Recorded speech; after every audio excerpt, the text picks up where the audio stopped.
सबसे पहले मैं आपका शुक्रिया अदा करना चाहता हूं कि आप मेरी वीडियो को लाइक करते हैं, सोशल मीडिया पे शेयर करते हैं। नए आने वाले व्यूअर्स से मेरी दरख्वास्त है कि वो हमारे चैनल को सब्सक्राइब करें और बेल आइकन का बटन दबाएं ताकि हमारी आने वाली वीडियोस जो है उसका नोटिफिकेशन आप तक फौरी पहुंच सके। अगर आपका कोई सवाल है और आप उसका जवाब चाहते हैं तो नीचे दिए हुए ईमेल एड्रेस पे, स्क्रीन पे दिए हुए ईमेल एड्रेस पे आप मुझे ईमेल कर सकते हैं। मैं पूरी कोशिश करूंगा कि आने वाली वीडियो में उस सवाल का जवाब जो है वो शामिल किया जा सके।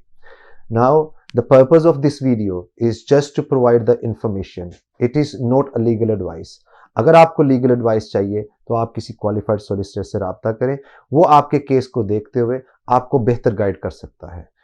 मैं उम्मीद करता हूं कि बाकी वीडियोस की तरह आपको ये वीडियो भी पसंद आएगी और आप इसको सोशल मीडिया पे वैसे ही शेयर करेंगे जैसे आपने पहले वीडियो शेयर किए हैं। Once again thank you very much for watching this video.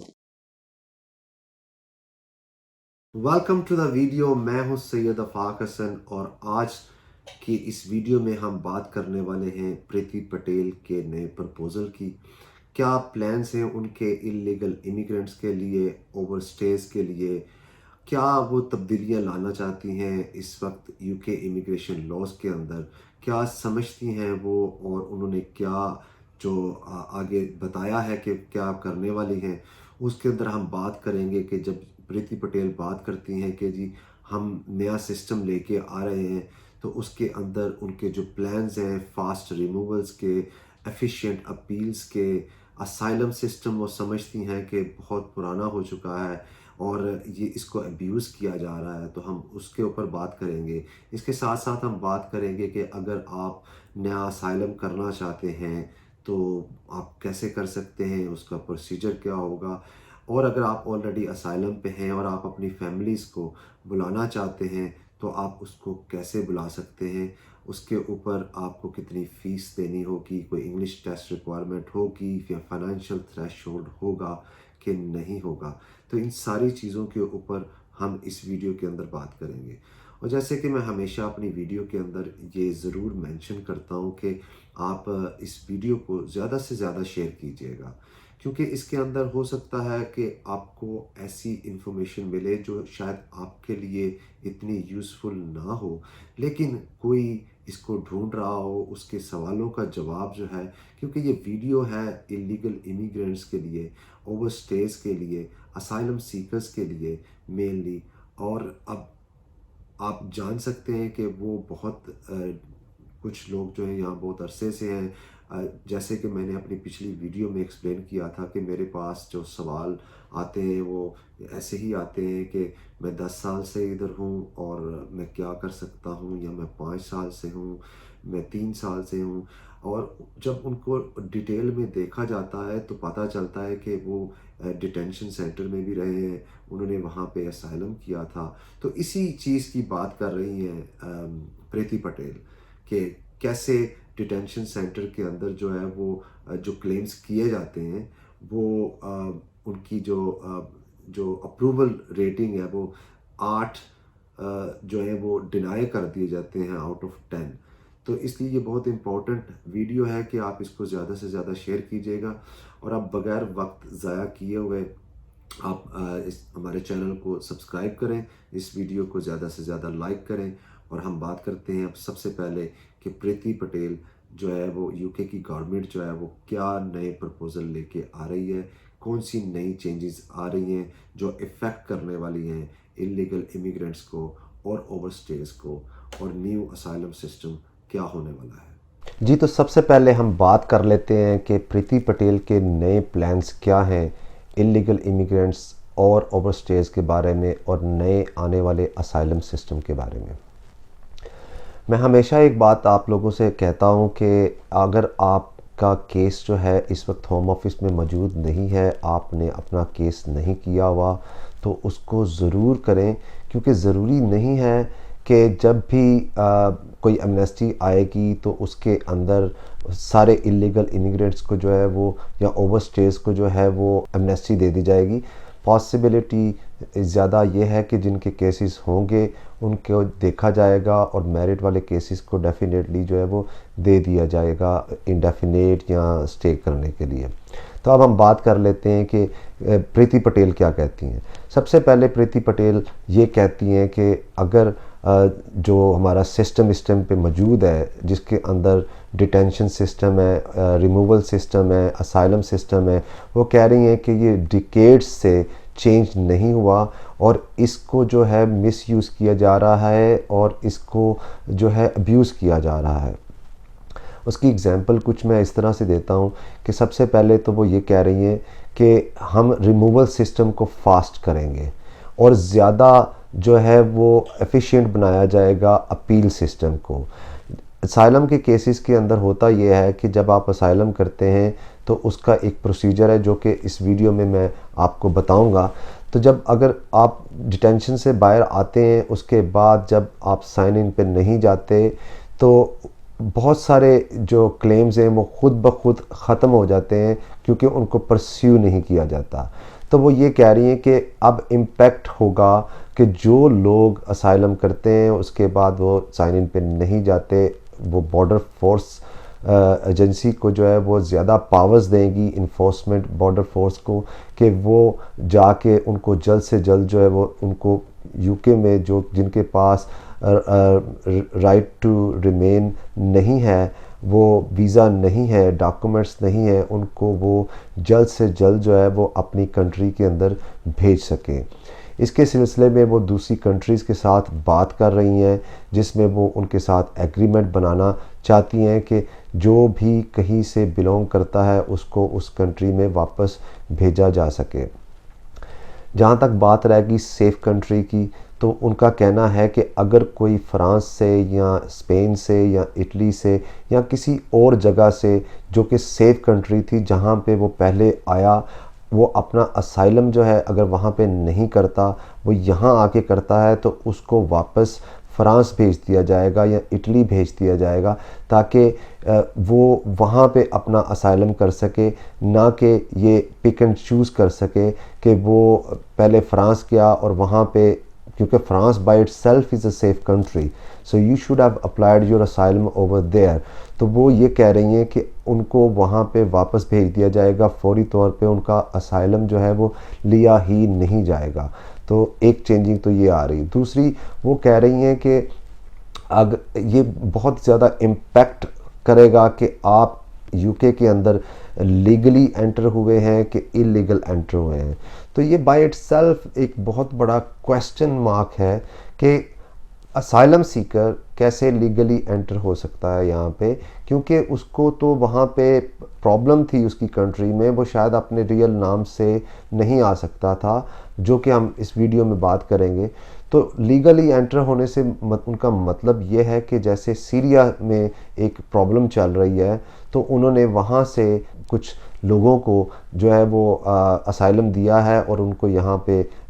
Asylum मिला है। तो ये उनका मतलब है कि वहीं से वो लीगली इधर एंटर हों और उनको फास्ट ट्रैक पे डाल के उनको फैसिलिटीज़ दी जाएं, उनको इंग्लिश लर्निंग की फैसिलिटी दी जाए, उनको बेनिफिट्स दिए जाएं और उनकी पूरी हेल्प की जाए, क्योंकि यूके जो है एक फेयर कंट्री है। लेकिन जहाँ तक बात रह गई इलीगल इमिग्रेंट्स की, तो वो इलीगल एंट्री को ऐसे कंसिडर करती हैं कि अगर कोई फ्रांस से बोट पे बैठ के जो है वो इधर आ जाता है, जैसे कि लास्ट ईयर में वो कह रही हैं कि बहुत ज़्यादा अटेम्प्ट्स की गई हैं, तो उनके लिए जो पीपल स्मगलर हैं उनको जो है मैक्सिमम लाइफ इम्प्रिजनमेंट की सज़ा दी जाएगी। इसके अलावा जो मेन चेंजिंग आने वाली है वो उसके अंदर प्रपोज कर रही हैं, वो ये कर रही हैं कि अभी जो असाइलम सिस्टम है उसके में अगर आपका रेफ्यूजी स्टेटस हो जाता है तो आपको फौरी तौर पे जो है वो 5 साल का वीज़ा मिल जाता है और वो रूट जो है आपको लीड करता है सेटलमेंट की तरफ। After 5 years you are eligible to apply for indefinite leave to remain and then nationality and then the British passport। लेकिन जो नए रूट की वो बात कर रही हैं, आपको अगर कोई यहाँ पे नया बंदा आएगा, वो असाइलम अप्लाई करेगा तो उसको टेम्परेरी जो है वो प्रोटेक्शन दी जाएगी और वो कंटिन्यूसली जो है वो असेस की जाएगी। जैसे ही उसकी कंट्री के हालात बेहतर होंगे या उनको लगेगा कि ये क्लेम जो है वो ठीक नहीं है तो उनको रिमूव कर दिया जाएगा, उनको वापस उनकी कंट्रीज़ के अंदर भेज दिया जाएगा। ये रूट जो है वो सेटलमेंट की तरफ लीड नहीं करेगा। उसके अंदर वो अगर अपील में भी जाते हैं तो अपील का जो सिस्टम इस वक्त है वो कह रही है कि हम फास्ट ट्रैक अपील्स करेंगे, जिसके अंदर हम ज़्यादा से ज़्यादा लोगों को इस कंट्री से रिमूव करेंगे। उनका कहना ये है कि ऑलरेडी फ्री मूवमेंट को ख़त्म करके तो उन्होंने इमिग्रेशन का कंट्रोल ले लिया है, लेकिन अब वो बाकी चीज़ों के ऊपर भी एक क्रैकडाउन करने वाली हैं। तो अब अगर हम देखें इस करंट सिस्टम के अंदर तो असाइलम अप्लाई करने के लिए आपको ये साबित करना होता है कि you have a genuine fear और well founded fear of persecution due to your nationality, race, religion, political opinion और अगर आप एसोसिएट हैं कुछ सोशल ग्रुप्स के साथ तो उसके अंदर अगर आपको वेल फाउंडेड फियर है तो ही आप असाइलम अप्लाई कर सकते हैं। अब जब आप ये अप्लाई करते हैं तो उसके साथ ही होता ये है कि आपको जो उसका प्रोसीजर है वो बड़ा सिंपल सा है कि आपको ये किया जाता है कि सबसे पहले इनटेक यूनिट में आप कॉल कर सकते हैं, उनको बता सकते हैं कि आप असाइलम करना चाहते हैं। फिर आपका जब असाइलम वहाँ पे हो जाता है आपको एक स्क्रीनिंग इंटरव्यू होता है, उसके अंदर बड़े बेसिक क्वेश्चंस जो हैं वो आपसे किए जाते हैं, जैसे कि आप क्यों समझते हैं कि आपको ये डर है, ये खौफ है कि आप अपनी कंट्री जाएंगे, आपके अजीज़ो कारों के बारे में पूछा जाता है।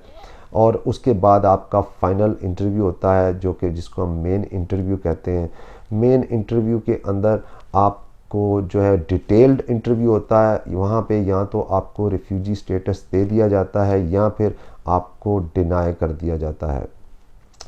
और इसके अंदर जो सबसे इम्पोर्टेंट और अहमियत वाली चीज़ें हैं वो दो होती हैं कि क्या आपका जो फियर है वो वेल फाउंडेड फियर है कि नहीं है, और आपको जो परसिक्यूशन है is it amount to breach of article 3 of human rights. तो ये दो चीज़ें जो हैं हम इस वीडियो में अभी डिस्कस कर लेते हैं। When I say about the persecution, तो persecution is amount to breach of article 3। Article 3 बहुत सिंपल है, उसके अंदर ये कहा जाता है कि अगर आपको ये डर है कि you will be subject to torture, inhuman और डिग्रेडिंग बिहेवियर ट्रीटमेंट, अगर आप वहाँ पे आपकी कंट्री में जाते हैं तो आपको वो अमाउंट करता है इस पे परसिक्यूशन पे। दूसरा वेल फाउंडेड फियर के जो हैं वो दो टेस्ट बड़े नॉर्मल टेस्ट हैं, वो number 1 subjective, number 2 objective. Subjective test की अगर मैं आपको एग्जांपल दूं तो वो बहुत ही सिंपल है। उसके अंदर यह है कि मुझे लगता है या आपको लगता है कि आप अगर अपनी कंट्री के अंदर जाएंगे तो आपको मार दिया जाएगा या आपके साथ इनह्यूमन ट्रीटमेंट किया जाएगा या आपको torture, you will be subject to torture. लेकिन जो सब्जेक्टिव टेस्ट है उसके लिए होम ऑफिस की वेबसाइट पे कंट्री रिपोर्ट्स हैं, कंट्री नोट्स हैं, जिसके अंदर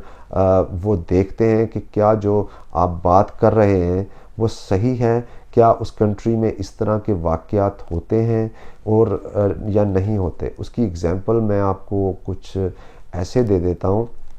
कि लेट्स से कि पाकिस्तान की बात करते हैं तो पाकिस्तान के अंदर ऑनर किलिंग जो है वो बहुत ज़्यादा है और वहाँ पे जो है वो वुमेन की प्रोटेक्शन जो है वो इतनी ज़्यादा नहीं है। तो एक एग्जांपल के तौर पे मैं आपको केस बताता हूँ, इस नथिंग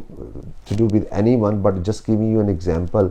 कि अगर कोई वहाँ पे पाकिस्तान से यहाँ पे फ़ीमेल आती है और वो ये कहती है कि मैंने यहाँ पे असाइलम करना है क्योंकि मैंने शादी नहीं की और मेरा जो है वो बच्चा हो गया है या 2 बच्चे हो गए हैं, तो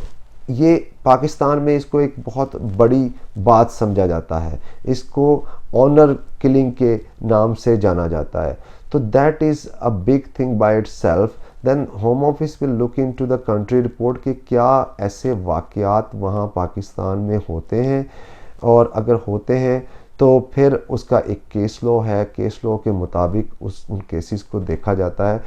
but the onus is on you to provide all the evidence कि हाँ जो आप कह रहे हैं वो ठीक है। तो उसके लिए जब पाकिस्तान से या इंडिया से या बांग्लादेश से जहाँ से भी लोग आते हैं वो एविडेंस साथ नहीं लेके आते। तो जब आपने, इसीलिए आपको इतना वक्त दिया जाता है कि आपकी पहले इनटेक यूनिट में, फिर screening interview, then main interview होता है। तो अब हम बात कर लेते हैं कि अगर पॉलिटिकल असाइलम आप कर रहे हैं, आप कह रहे हैं कि जी मैं पाकिस्तान से बिलोंग करता हूं और पाकिस्तान मुस्लिम लीग नून से मेरा ताल्लुक़ था, तो इस वजह से जो है मुझे जो है वहाँ पे गलत इल्ज़ामात लगाए जा रहे हैं, मुझे पुलिस पकड़ रही है। तो उसके अंदर वो देखते हैं कि क्या आप रीलोकेट हो सकते हैं पाकिस्तान के अंदर ही। आपको ये साबित करना होता है कि पाकिस्तान के अंदर कहीं पे भी आप महफूज नहीं हैं, और इसके ये जो बर्डन ऑफ प्रूफ है वो आपके ऊपर होता है कि आपने ये साबित करना होता है। इसी तरह रिलीजन क्लेम्स होते हैं कि जैसे सुन्नी और शिया, अहले सुन्नत अहले तशी के केसेस हैं, उसके अंदर भी वो आपसे इंटरव्यू करते हैं, वो आपसे डिफरेंट डिफरेंट क्वेश्चन करते हैं। तो ये एक नॉर्मल रूटीन के क्वेश्चन होते हैं, लेकिन जैसे ही वहाँ पे पाकिस्तान में या इंडिया के अंदर, जैसे कि अगर आप मजहबी फसादात की बात करें, मुस्लिम्स और हिंदूज़ की बात करें, क्रिश्चियंस की बात करें, तो इसको भी बेस बनाया जा सकता है कि आप वहाँ पे कंट्री में महफूज नहीं हैं, इसलिए आप ये असाइलम करना चाहते हैं। तो ज़रूरी नहीं है कि अगर आपका असाइलम जो है, अगर आप रेफ्यूजी डेफिनेशन में नहीं आते, जिनीवा कन्वेंशन की रेफ्यूजी डेफिनेशन में नहीं आते, तो ये ज़रूरी नहीं है कि आपको वापस भेज दिया जाएगा। बल्कि उसके बाद वो देखते हैं, होम ऑफिस की गाइडेंस में देखते हैं कि क्या आपको ह्यूमैनिटेरियन प्रोटेक्शन के तहत दिया जा सकता है, और अगर वो भी नहीं है तो क्या आपको जो है ह्यूमन राइट्स के तहत जो है वो दिया जा सकता है, जिसमें आर्टिकल 8 आ जाता है, right to private life, right to family life आ जाता है। और अगर कुछ भी नहीं है तो फिर वो आपको देखते हैं कि क्या आपको डिस्क्रेशनरी लीव टू रिमेन दी जा सकती है, जिसके अंदर आपकी जो है एक्सेप्शनल सर्कमस्टांसिस हैं, या आपका जो है कंपैशनेट ग्राउंड्स हैं। उसकी एग्जांपल मैं ऐसे दूंगा, पाकिस्तान से आया, उसने असाइलम क्लेम किया, उसका असाइलम रिफ्यूज़ हो गया, और उसके बाद वो कुछ साल यहाँ पे रहा, 3 साल 4 साल 5 साल रहा। रहने के बाद यहाँ पे उसकी शादी हो गई, उसके बच्चे हो गए, या शादी नहीं हुई तो उसके यहाँ पे बच्चे हो गए, तो वो उन बच्चों की बेस के ऊपर जो है वो बिल्कुल अपना वीज़ा जो है वो अप्लाई कर सकता है, because now you have exceptional circumstances, और आपकी कंपैशनेट ग्राउंड्स हैं, क्योंकि वो बच्चा ब्रिटिश है और वो बच्चा जो है वो पाकिस्तान जाके नहीं सेटल हो सकता। तो सेक्शन 55 जो है वो ये कहता है कि होम ऑफिस ने always in the best interest of child जो है वो देखना होता है। तो उस बच्चे की बेस के ऊपर भी आपको जो है वो यहाँ पे वीज़ा मिल सकता है। तो ज़रूरी नहीं है कि अगर आपने असाइलम किया था और वो रिफ्यूज़ हो गया, या बहुत सारे लोगों ने तो असाइलम को परस्यू भी नहीं किया होगा कि वो साइन ऑन करने नहीं गए, क्योंकि वो I don't know, may be they were afraid और स्केर्ड कि अगर मैं जाऊंगा साइन ऑन करने तो वो मुझे डिटेन ना कर लें और मुझे वापस ना भेज दें। तो उन सब लोगों के लिए जो है वो मैं सिर्फ इतना सजेस्ट करूँगा कि अगर आप लोगों ने असाइलम किया थे, उसको परस्यू नहीं किया था, और आपको इतने साल यहाँ पे हो गए हैं, किसी को 10 साल हो गए हैं, 12 साल हो गए हैं, 3 साल हो गए, 7 साल हो गए, तो किसी भी क्वालिफाइड सॉलिसिटर के साथ जाके आप बात करें, क्योंकि जो नेक्स्ट मेरे ख्याल से जो वक्त आने वाला है उसके अंदर बहुत ज़्यादा सख्तियाँ आने वाली हैं। जैसे पहले देखने में आता था कि रेड्स होती थी और बॉर्डर फोर्स एजेंसी जो है वो शॉप्स पे जाके या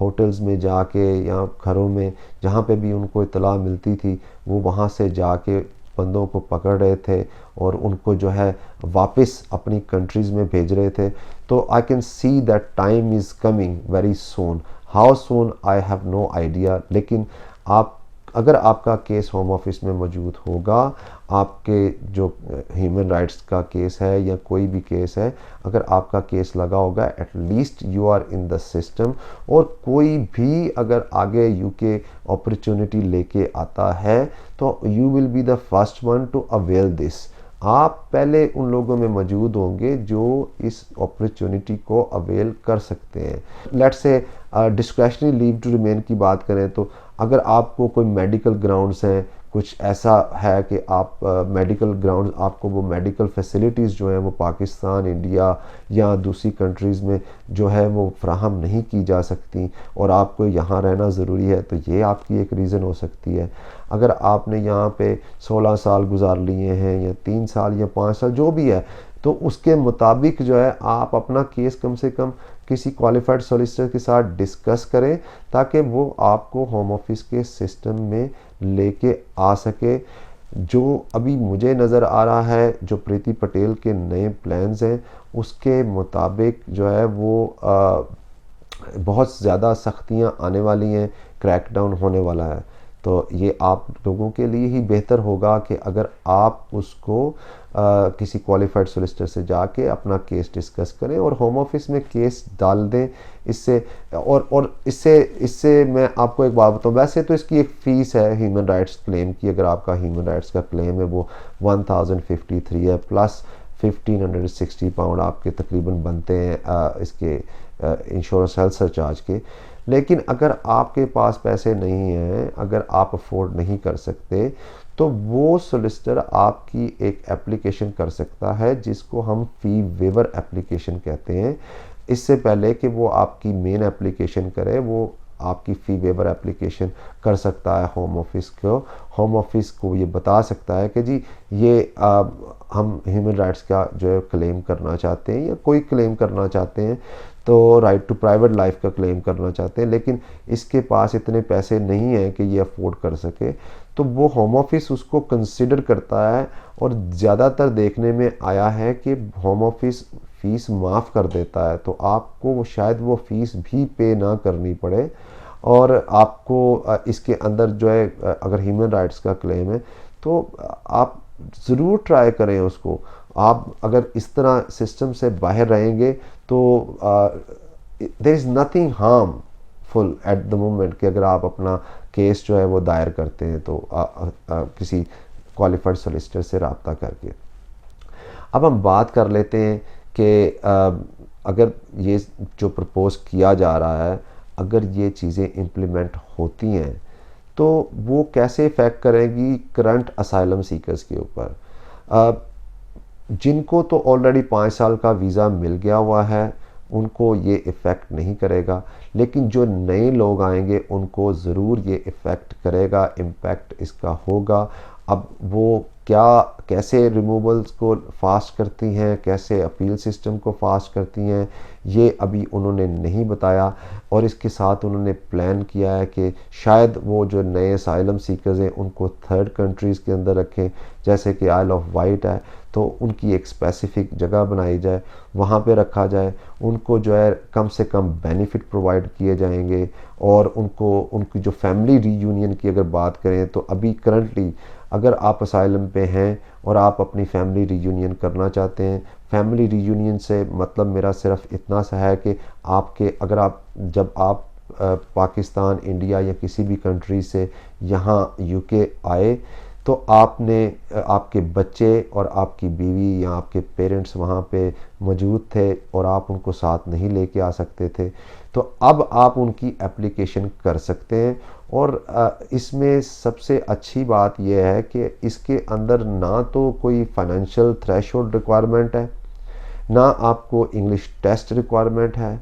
ना ही इस वीज़े की कोई फ़ीस है। आपको सिर्फ साबित ये करना होगा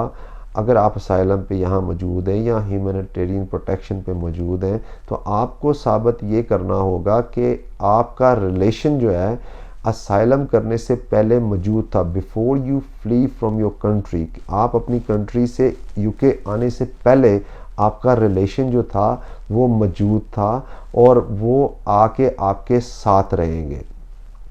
इसकी सिंपल सी एग्जांपल मैं आपको ये दे देता हूँ कि उसके अंदर आपकी स्पाउस आ जाती है, आपका पार्टनर मैरिड और अनमैरिड पार्टनर आ जाता है, आपके बच्चे आ जाते हैं। अब उसका एविडेंस जो है वो बहुत सिंपल है। अगर तो आप मैरिड हैं तो आपका जो मैरिज सर्टिफिकेट है which is recognised by UK government वो होगा। आपके बच्चे हैं तो ऑब्वियसली उनके बर्थ सर्टिफिकेट्स, उनके पासपोर्ट्स, और अगर आप डीएनए रिपोर्ट्स साथ लगा सकते हैं, this is not a requirement, लेकिन अगर आप लगा सकते हैं तो that would be very very good for your application. It will enhance the success of your application. और इसके साथ आप अपने पेरेंट्स को भी जो साथ में बुला सकते हैं यहाँ पे। तो ये सारी चीज़ें जो हैं वो फैमिली रीयूनियन में आ जाती हैं। लेकिन प्रीति पटेल ये कह रही हैं कि फ्यूचर में अगर कोई असाइलम करेगा तो हम इस चीज़ को भी लिमिटेड करेंगे, उसको वो टफ बना देंगी फैमिली रीयूनियन को भी। तो फैमिली रीयूनियन में जो लोग अभी हैं वो जल्द से जल्द अपनी एप्लीकेशन कर सकते हैं, अपने बीवी बच्चों को, पेरेंट्स को जो है वो स्पॉन्सर कर सकते हैं, उनको यहाँ बुला सकते हैं। अब हम बात कर लेते हैं कि अगर ये चीज़ें आ जाती हैं जो कि प्रीति पटेल कह रही हैं, तो उसको कितनी देर लग सकती है आने के अंदर, क्या मतवक्को है। तो जो प्लान्स गवर्नमेंट में होते हैं, पहले प्रपोज़ल होता है, उसके बाद उस पर डिबेट होती है, डिबेट होने के बाद फिर उसको जो है उसकी स्क्रूटनी की जाती है, उस बिल की जो आता है, और उसके बाद उसकी इम्प्लीमेंटेशन होती है। तो इसको टाइम लग सकता है। अब कितना क्विक लग सकता है ये डिपेंड करता है कि वो कितना जल्दी जो है इस चीज़ को करना चाहती हैं। लेकिन जैसे कि आपको पता है इलेक्शंस हैं और ये एक बहुत हॉट टॉपिक होता है। पॉलिटिकल लोग जो होते हैं इसको बहुत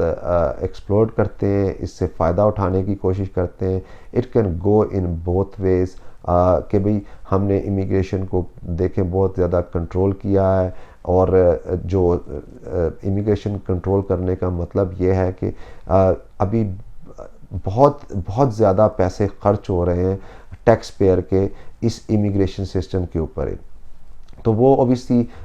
वो फाइनेंशियली भी गवर्नमेंट को फ़ायदा होता है। और जैसे कि मैं अपनी वीडियोस के अंदर 2 वीडियोस के अंदर मैंने एमनेस्टी की बात की, तो अगर एमनेस्टी वो लेके आना चाह रही हैं या बोरिस जॉनसन लाना चाहते हैं, तो उससे पहले वो ज़रूर ये कोशिश करेंगे कि वो ये एक क्रैकडाउन करें जिसके अंदर वो इलीगल इमिग्रेंट्स या ओवरस्टेज को जल्द से जल्द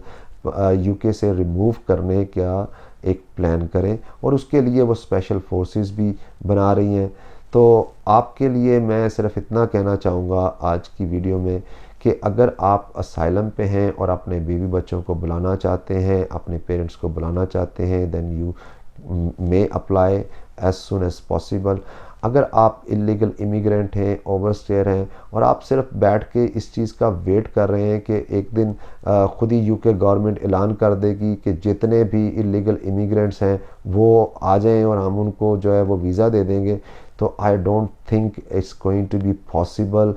इन दैट बिग स्केल। तो आप अपने केसेस जो हैं ज़रूर होम ऑफिस में अपने सर्कमस्टांसेस जो हैं वो बयान करें। अगर आपके एक्सेप्शनल सर्कमस्टांसेस हैं, आपकी कंपैशनेट ग्राउंड्स हैं, आपकी प्राइवेट लाइफ है, आपकी फैमिली लाइफ है, तो आप उस बेस पे भी, आपकी मेडिकल ग्राउंड्स हैं, किसी को कोई बीमारी हो सकती है, कुछ हो सकता है। अब इसके अंदर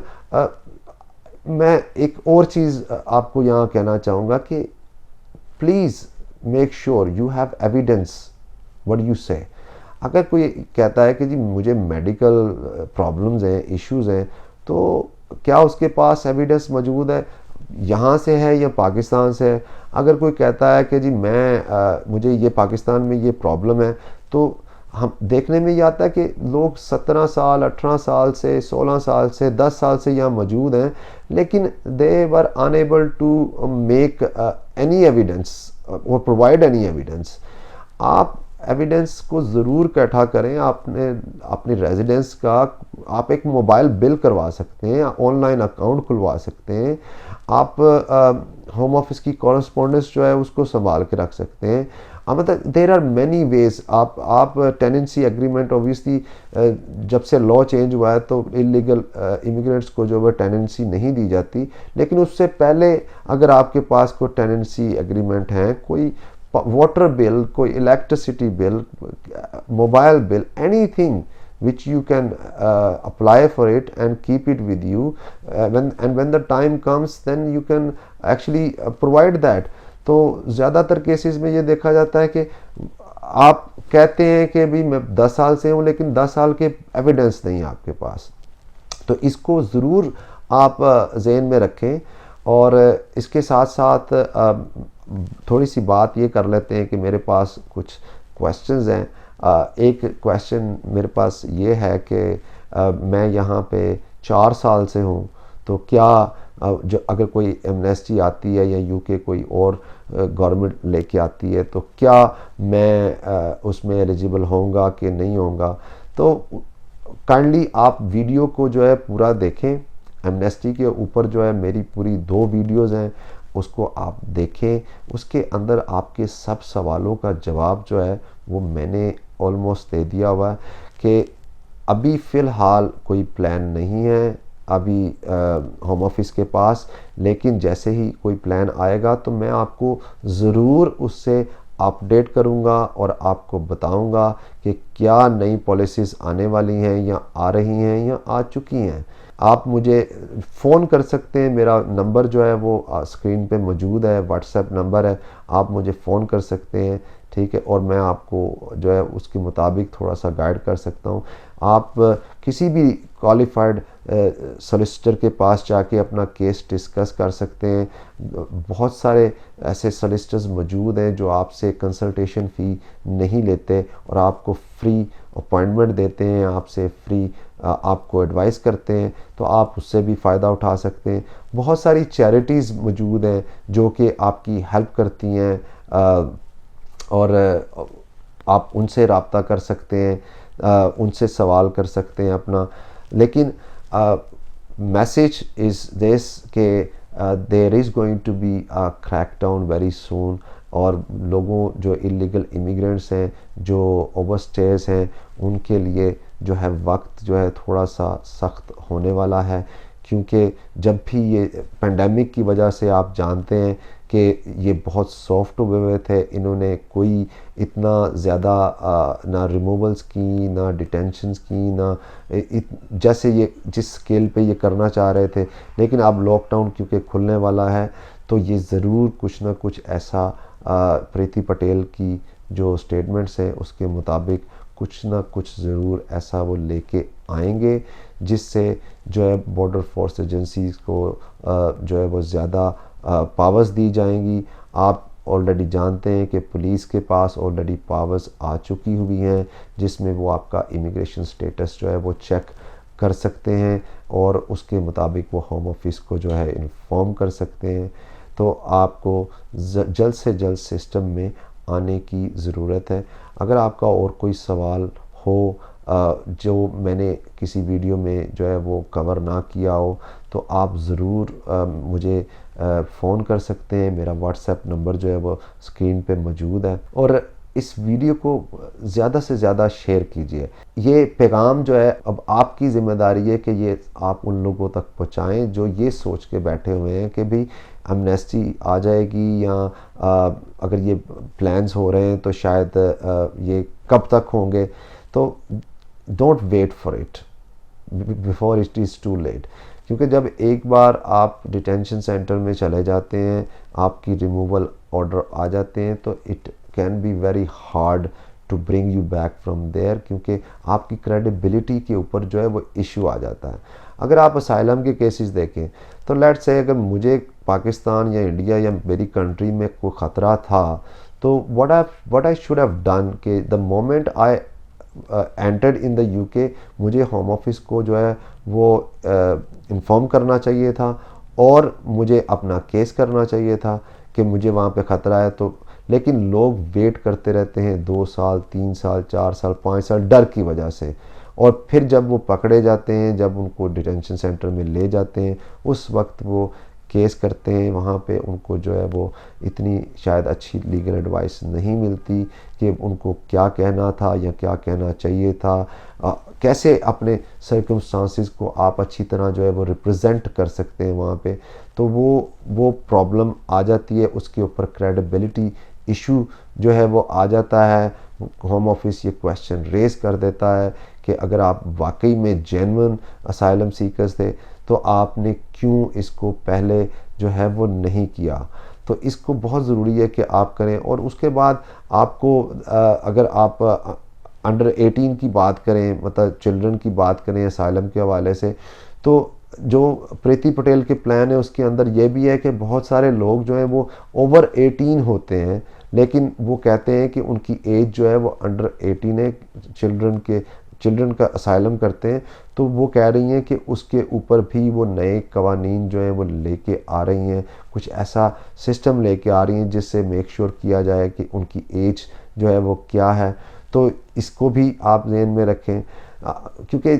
the last thing you want to do is damage your credibility when it comes to asylum और एनी क्लेम। आपकी क्रेडिबिलिटी जो है वो बहुत मैटर करती है, उसको आपको ज़रूर जो है कायम रखना चाहिए। और अब वीडियो के आखिर में जो है मैं आपसे सिर्फ यही कहूँगा कि इस वीडियो को ज़्यादा से ज़्यादा शेयर कीजिए, लाइक कीजिए और ये चैनल ज़रूर सब्सक्राइब कीजिए, क्योंकि मैं रखता हूँ आपको बाखबर इमिग्रेशन के जो नए पॉलिसीज़ आती हैं और जो नए कवानीन आने वाले होते हैं और जो आ चुके होते हैं। तो अब मुझे दीजिए इजाज़त, मैं मिलूँगा आपको अपनी नई वीडियो में नए टॉपिक के साथ। तब तक के लिए अल्लाह ने के बाद।